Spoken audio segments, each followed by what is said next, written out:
Hey everybody, welcome back to my channel. It's Precious Robins and Precious Pythons. Today I will be talking about how to build a powerful social media presence and brand for your business.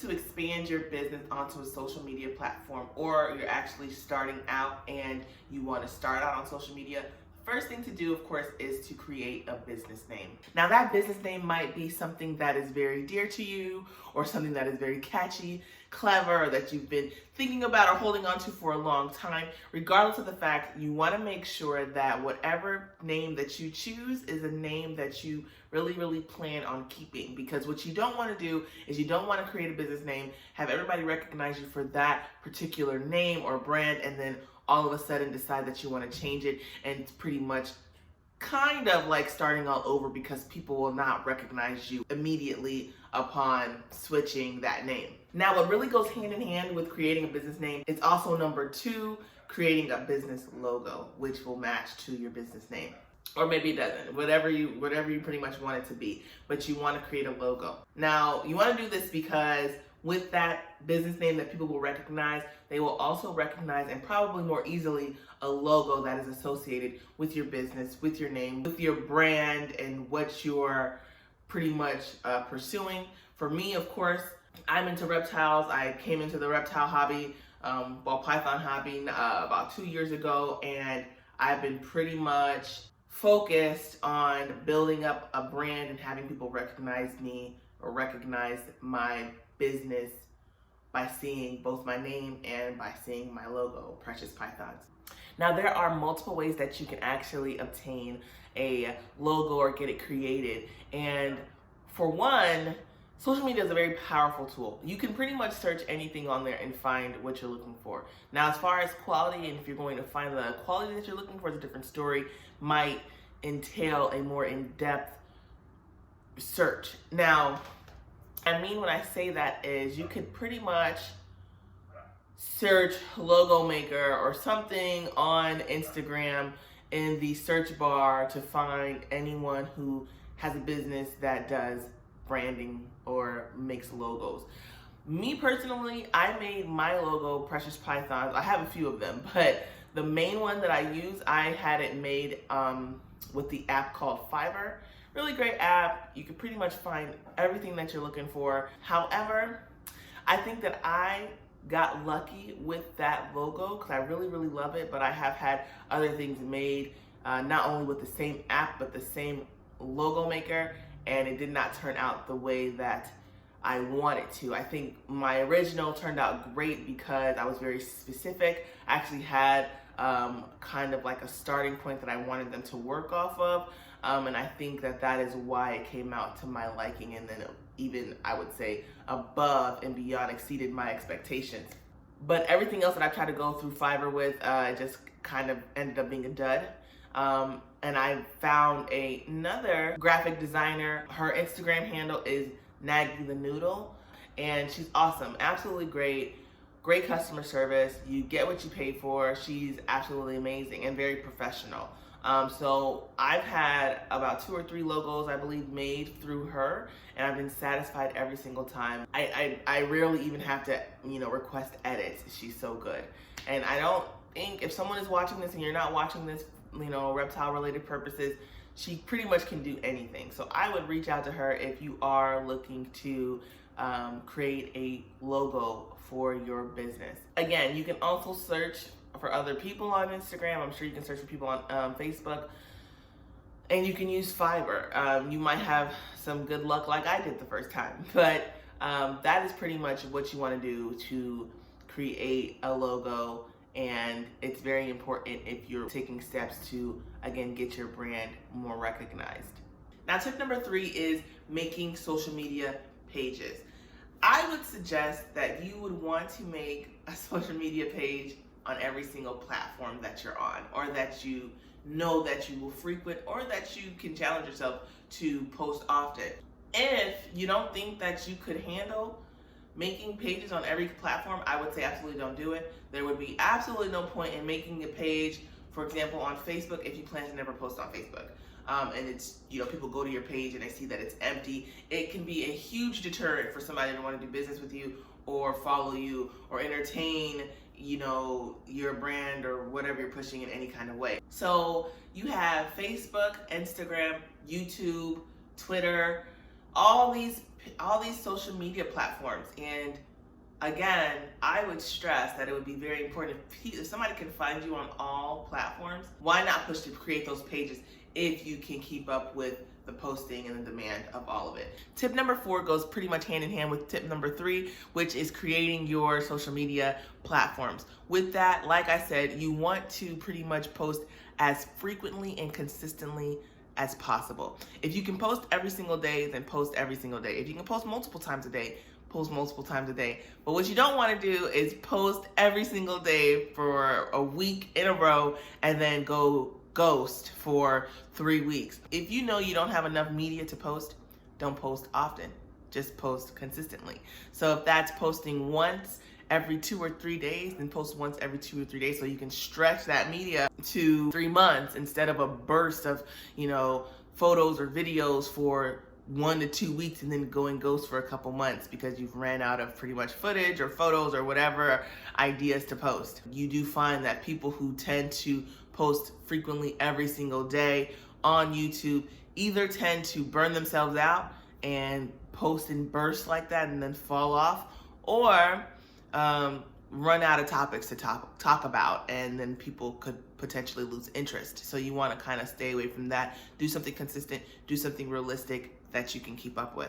Tip number 5, make sure that your posts are relevant. That is probably the most important tip that I have to give.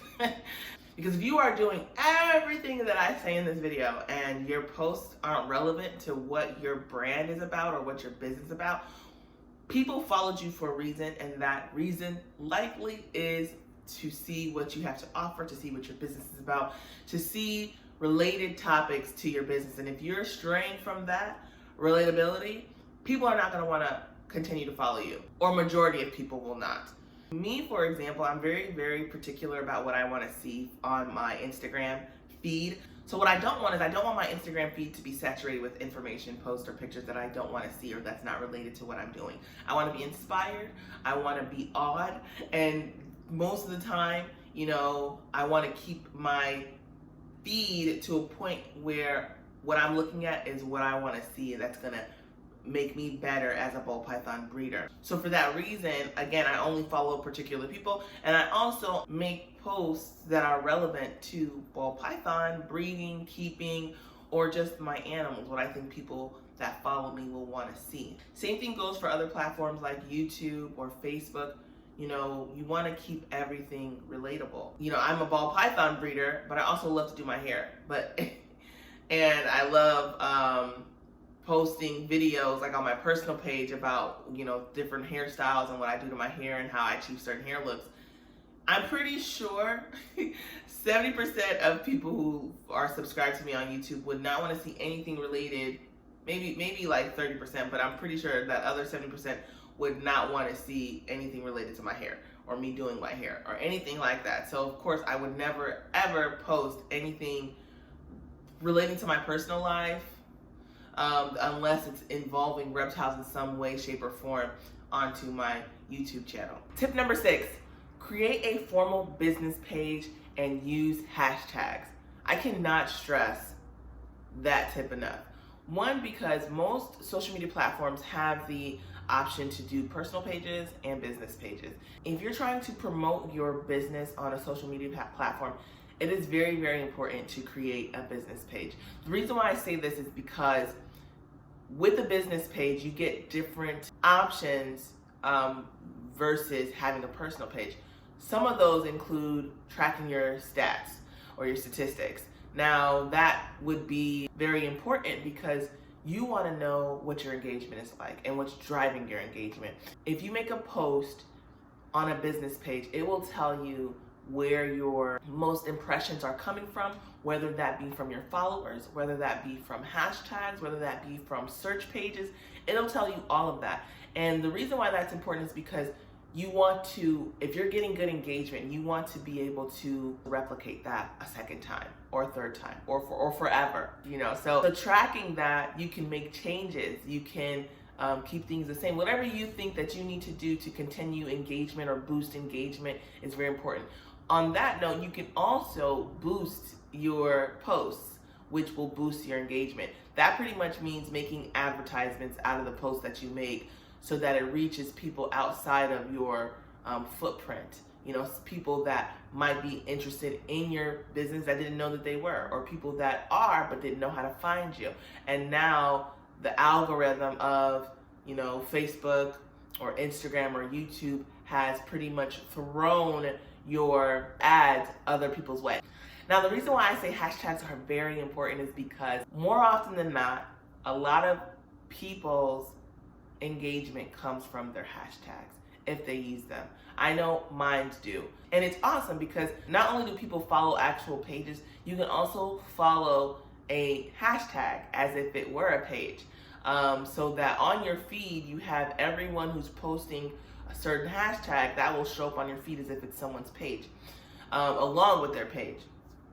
For example, I follow Desert Ghost Ball Pythons on Instagram. And anytime someone makes a post with that hashtag, it'll show up on people's feeds. I don't know if it will show up on my feed every time. I'm pretty sure not. But if your post is getting enough engagement, the algorithm will push that post to the top so that it shows up on as many people's pages that follow that hashtag as possible. So you want to make sure that you're using hashtags.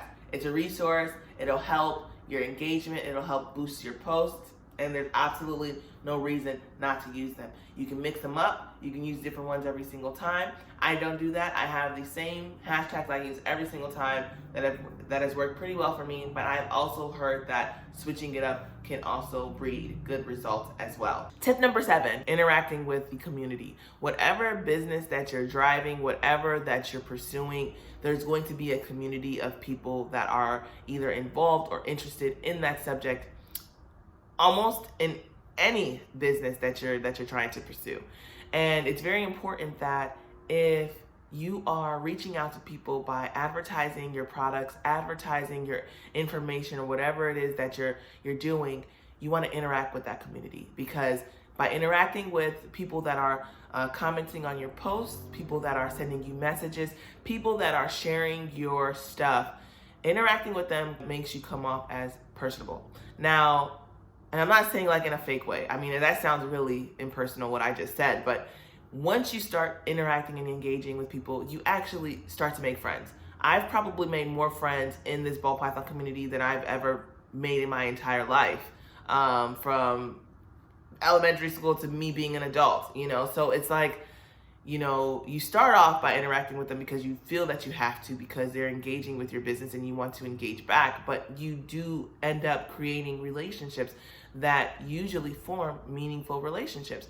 And again, if you're a business owner, you want to have good customer service, and that does come with commenting on posts. It does come with answering messages or questions and any other interaction that you may do in order to connect with the community or the hobby or the business that you're in.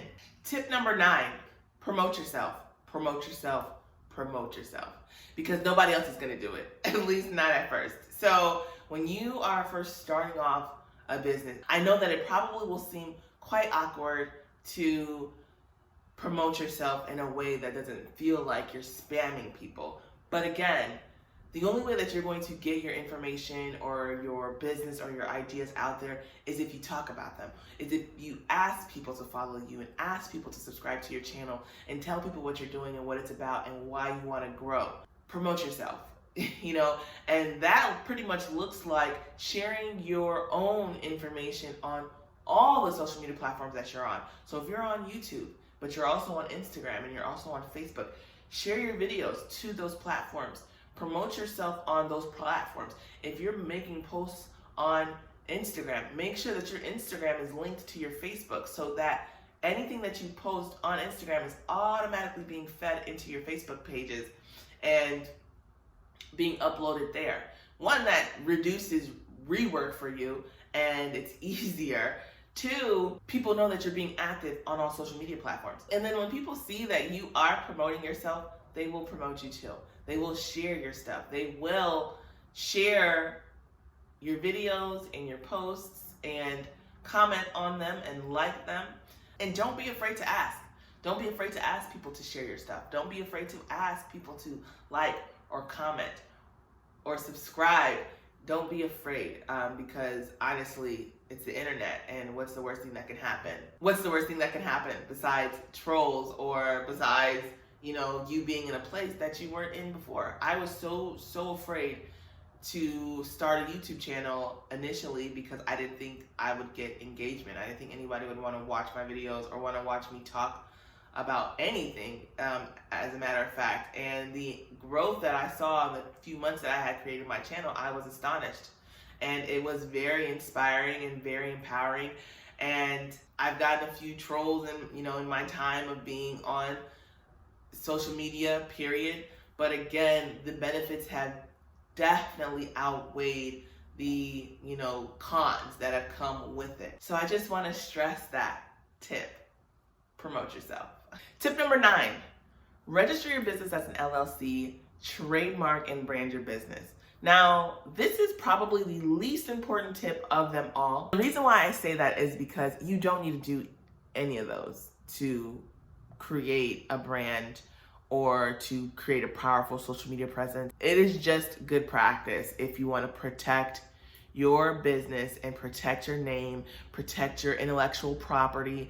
It's very important in that regard. And maybe you do want to do it. If you do, it's very easy. The most inconvenient part I found that people talk about is the financial part. Trademarking your business is not cheap. It's about $250, give or take. I actually made a video on how to register your business as an LLC and to trademark your brand. You can check that video out. I'll go ahead and link it in the description below as well. Tip number 10, set goals, stay motivated, and stay positive. You want to make sure that you're setting goals for yourself as you're on this journey, because that in itself will motivate you. You want to make sure that your goals are realistic. You don't want to set a goal of 10,000 followers on Instagram in 3 months when that is pretty much close to impossible. Now, I won't say that, but again, don't set hard goals unless you know that you can meet them. Make them small, make them attainable in the beginning so that you're motivating yourself and you're not deterring yourself from pushing forward. It's also very important that when you hit those goals, you're sharing them with the community. When people see that you had a goal set for hitting 1,000 followers and you met that goal, that might push other people to follow you. You might motivate someone else who's looking to hit those same goals and they want to see what you're doing and they follow you. So, like I said, setting goals is very important. Sharing those accomplishments, very important. And like I said, stay motivated. Nobody's going to motivate you better than you motivate yourself. You can definitely look elsewhere for motivation, but that motivation can easily turn to deterrence when you see that you're not at that same level as that other person. You shouldn't be trying to compete with other people. Compete with yourself. Be better than you are today. If you are at a certain mark today, try to hit higher that next day. So that's all I have for you guys. Thank you for watching. I really do appreciate it. If you guys like this video, please give it a thumbs up. If you found it to be helpful at all, please give it a thumbs up. If you have any questions at all, or if you just wanted to comment on anything that you liked about it, comment down below. I will respond. Share your thoughts with me. Give me some feedback. I'm completely open to it. If you find that this video would be helpful to others, please feel free to share it on any social media platform that you are on. And if you're not already subscribed to my channel, hit that subscribe button, hit that notification bell. Make sure you don't miss any future content from me. And I will see you guys next time. Thanks for watching.